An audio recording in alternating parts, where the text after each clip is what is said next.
Mani Gym sera l'hôte les 1er et 2 avril prochains de la 2e sélection du circuit régional de gymnastique artistique à l'école secondaire Louis-Jacques Cazot. Pour l'occasion, près de 300 gymnastes et leurs familles provenant des régions Chaudière-Appalaches et Capitale-Nationale sont attendus à Montmagny.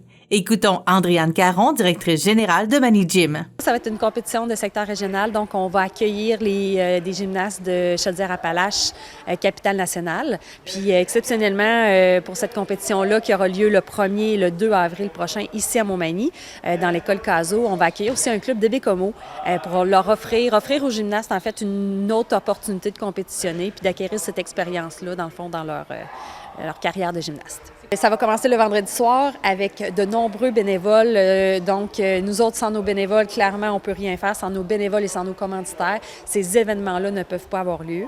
Donc, on est super reconnaissants. Donc, le vendredi soir, on s'attelle ici à la tâche. On va vider 3/4 des équipements ici dans la palestre qu'on va transférer dans les gymnases de l'école. Donc, on va avoir 4 équipements qui vont être installés dans les gymnases. Donc, la trampoline, le cheval sautoir, le sol et la poutre. Et ici, dans la palestre, on va garder un set de barres, puis on va garder aussi le tumbling. Donc, les gymnastes en compétition vont tourner, en fait, parmi tous les appareils pour tous les faire durant la compétition. Donc, la compétition va débuter samedi matin jusqu'à samedi soir et dimanche matin jusqu'à dimanche après-midi.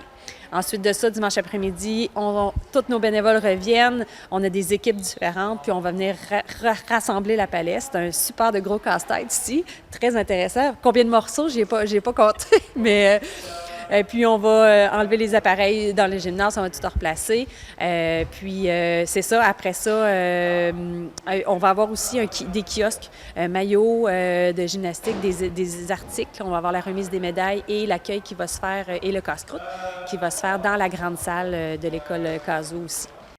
En tout, ce seront plus d'une centaine de bénévoles qui contribueront à l'événement. Cette année, la population est invitée à assister à la compétition. Mais la pandémie a eu un certain effet sur le secteur compétitif dans tous les clubs, je dirais. Donc, il y a certaines gymnastes qui ont arrêté un peu plus tôt que prévu parce que la motivation manquait, parce qu'ils ont arrêté trop longtemps. Le sport a dû arrêter à certains moments, comme bien d'autres sports. Donc, ça a fait en sorte que le secteur compétitif a diminué un peu en achalandage, si on peut dire ça comme ça. Fait que ça fait une compétition un peu plus petite. Ça fait en sorte, donc, parce que les gymnastes viennent avec leur famille, avec les grands-parents, avec les frères et sœurs. Donc là, ça nous permet d'avoir plus de places disponibles, puis d'accueillir les gens de la communauté s'ils veulent venir jeter un coup d'œil puis savoir à quoi ça ressemble, là, une compétition de gymnastique. Mani Gym a bonifié son offre dernièrement en proposant des cours de parcours. Alan Jean-Baptiste, responsable du secteur compétitif au club Mani Gym et professeur de parcours, nous explique. Donc le parcours, c'est un sport qui est considéré comme extrême. C'est un sport où en fait tu dois partir d'un point A pour aller jusqu'à un point B le plus rapidement possible en passant tous les obstacles que tu vas rencontrer. Donc que ce soit des murs, que ce soit des murets, que ce soit n'importe quoi, en fait, des barrières, ce que tu veux, mais en fait ça va aller simplement du point A au point B en ligne droite. Si tu prends juste le parcours tel quel, le point A et le point B, il n'y a pas un gros lien avec la gymnastique. Mais en fait, compte avec les années qui sont passées, il y a les acrobaties qui sont ajoutées à tout ça. Et en fait, dans les acrobaties, forcément, la gym, c'est, on va dire, le symbole de tout ce qui est acrobatique. Donc forcément, les deux se sont liés ensemble. Et c'est ce qui fait que maintenant, de plus en plus, dans les salles de gym, tu vois du parcours, de la discipline de parcours qui se crée, comme nous, on fait aujourd'hui. On s'est dit qu'actuellement, on partirait sur du 12 ans, du 11-12 ans, parce qu'on considère actuellement que plus jeune, ça reste compliqué, parce que comme je dis, c'est un sport extrême. C'est-à-dire que les jeunes que je vais entraîner, je vais les emmener à l'extérieur.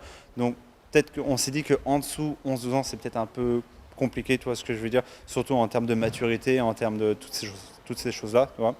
Et après, il n'y a pas d'âge, tu vois, genre là, il y en a un qui a 49 ans qui s'est inscrit, qui s'entraîne avec nous, donc tu vois, puis il est génial. Et en France, il y en a aussi un que j'entraînais qui avait 50 ans et ce qui est marrant, c'est que lui, il a repris l'OBNL que j'avais créé, tu vois. Donc tu vois, je suis il y a tous les âges qui sont possibles. Mais on va dire qu'il y a une base qu'on donne actuellement à 11-12 ans. Cet été, vous pourriez bien rencontrer les adeptes de parcours un peu partout dans la ville avec Alan Jean-Baptiste. Marie-Ève Lamonde pour CMA TV.